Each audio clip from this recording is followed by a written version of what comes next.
भी कार्य के पीछे कोई कारण रहता है। तारीख 3/8/2010 की रोज हम सब फैमिली मेंबर्स टीवी देख रहे थे। उसमें कि लेह लद्दाख में बादल फटे। वो बादलों के फटने की प्रक्रिया को देखकर पहले तो किसी को ऐसे मालूम नहीं होता था कि इसके पीछे क्या हो सकता है, क्या हानि हो सकती है, कैसी मुसीबतें आ सकती है। लेकिन जैसे जैसे दिन गुजरते गए, समाचार मिलते गए, हम देखते गए, वैसे वैसे दया, करुणा, प्रेम वो जगता गया। हम सब मेंबर्स, मेरा बेटा जगदीश सिंह MCA कर रहा है, बेटी कंप्यूटर कोर्स कर रही है, उसकी मम्मी हाउस वाइफ है और मैं रिटायर्ड प्रिंसिपल हूँ और सिविल डिफेंस ऑफिसर हूँ। ये भयानक दृश्य देखकर अनुकंपा जाग उठी। हम लेह लद्दाख में फटे हुए बादल को हमारी नजरियों से कहना चाहते हैं। चाहे आप उसे मानो कुदरत का प्रकोप, चाहे उल्फान, चाहे प्रकृति का रौद्र रूप, चाहे विसर्जन, लेकिन इसके पीछे प्रकृति या भगवान का दूसरा भी संकेत है, जहाँ करुणा, दया, प्रेम, इस मूल्यों का जतन भी होता है। शरीर में कोई तकलीफ होती है तो हम सब डॉक्टर के पास जाते हैं, जांच कराते हैं, दवाइयां लेकर शरीर को ठीक करते हैं, स्वस्थ करते हैं। ठीक उसी तरह प्रकृति अपने मूल्यों में बदलाव देखकर अपने आप को टटोलने के लिए, मानवीय मूल्यों का जतन करने के लिए विसर्जन द्वारा सर्जन करने की क्रिया करती है। हम सब उसको प्रकृति का प्रकोप, रौद्र स्वरूप, कहर शब्दों से नवाजते हैं। बस यही तो है अपना अपना नजरिया। बादल फटना प्रकृति का एक क्रम हुआ। दूसरी ओर कई इंसानों के दिल में प्रेम, करुणा, दया का सर्जन किया। करुणा भरे इस दृश्य को देखकर बच्चों ने कहा कि पापा, हम लेह लद्दाख नहीं जा सकते, मदद नहीं कर सकते। बस सिविल डिफेंस का छुपा हुआ आत्मा जाग उठा। बच्चों को कहा कि आपके पास इकट्ठे करे हुए पैसे हैं, उससे हम बच्चों के कपड़े और दवाइयाँ खरीदे और स्कूटर या गाड़ी लेके हम लेह लद्दाख चलते हैं, चलो। बस वो घड़ी थी जो घड़ी ने हमको सजा कर दिया। ईश्वर कृपा से नई गाड़ी आ गई। हम गाड़ी लेके चलने की तैयारी की। किसी ने कहा है, किश्ती से टकराते हैं उसे तूफान कहते हैं, किश्ती से टकराते हैं उसे तूफान कहते हैं, मुसीबतों से टकराते हैं उसे इंसान कहते हैं।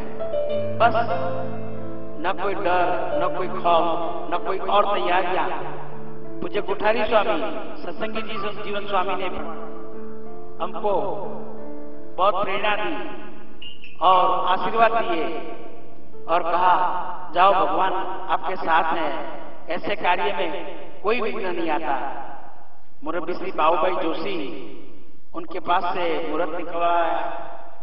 तारीख 16/8 के रोज 1:20 को हम पश्चिम दिशा की ओर गाड़ी का मुंह रख के, जैसे उन्होंने बताया था यात्रा की सफलता के लिए किस दिशा से जाना है, यह विधि भी हम करते हैं, मानते हैं।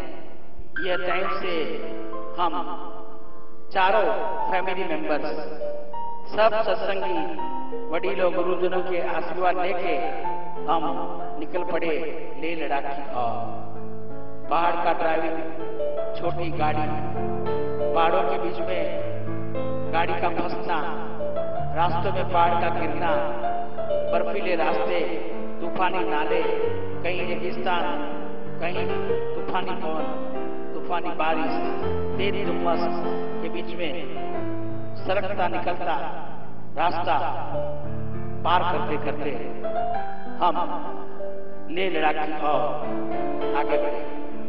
हमने ये यात्रा का नाम हमारे मन से लव टूर रखा था, क्योंकि ये दृश्य देख के अनुकंपा, प्रेरणा, दया और प्यार वो बच्चों में जैसे आया, वैसे ही हमको हुआ कि ये करुणा का भाव, बिना प्यार सच्चा धर्म, दया धर्म का मूल है। वैसे मान के भगवान ने बच्चों को प्रेरणा दी और हमको जाने का एक अवसर दिया।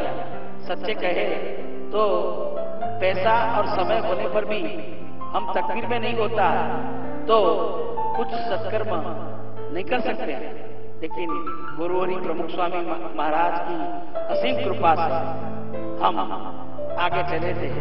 मुश्किलियां, तकलीफें वो तो आ रही थी, लेकिन उसको आते पहले गुरु हरि के आशीर्वाद से वो मुश्किलों के रास्ते खुल जाते थे। Where there is a will, there is a way। हमने सोचा था कि जहां बादल फटा वहां तिगड़ा कहां देना। हमारी इस छोटी सी मदद कितने कितने को पहुंचाएंगे, लेकिन भगवान आगे ही थे। जैसे देह के रास्ते में हम आगे बढ़े तो रास्ते में RSS रिलीफ कैंप का बोर्ड पड़ा।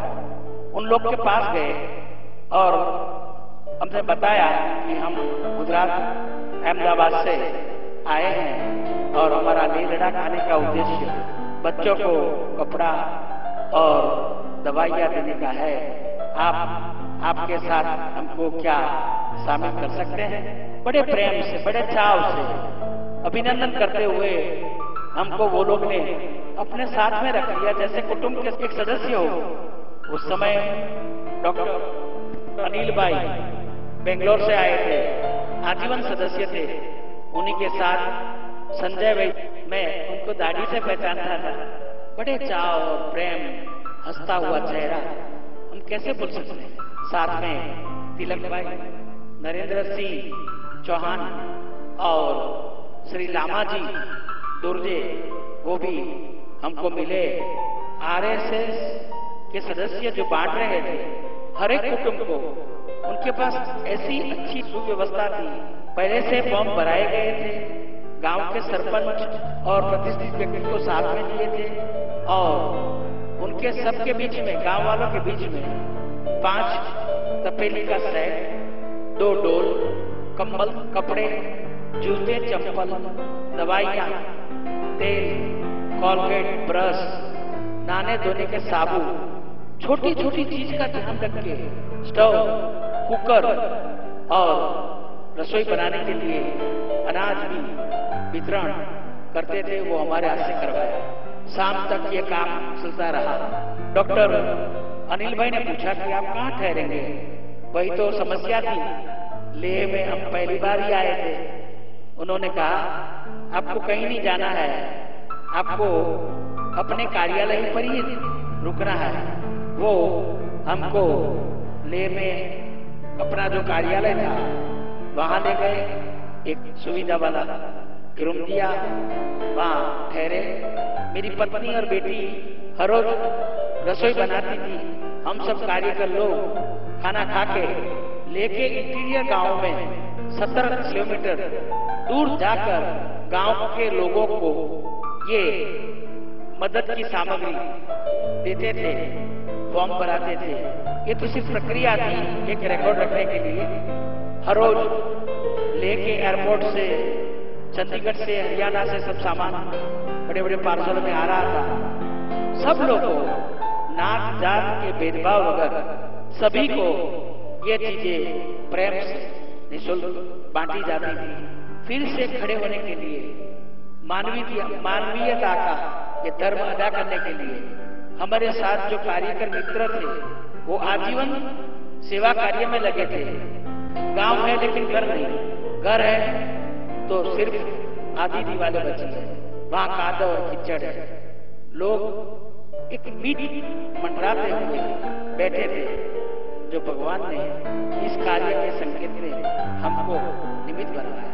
हम चौरंग साहेब, कारू, ईगू जो मोस्ट इफेक्टेड गांव थे, वहां ज्यादातर लामा लोग रहते हैं, मुस्लिम लोग रहते हैं। सभी को हो सके इतनी मदद देने का प्रयास किया।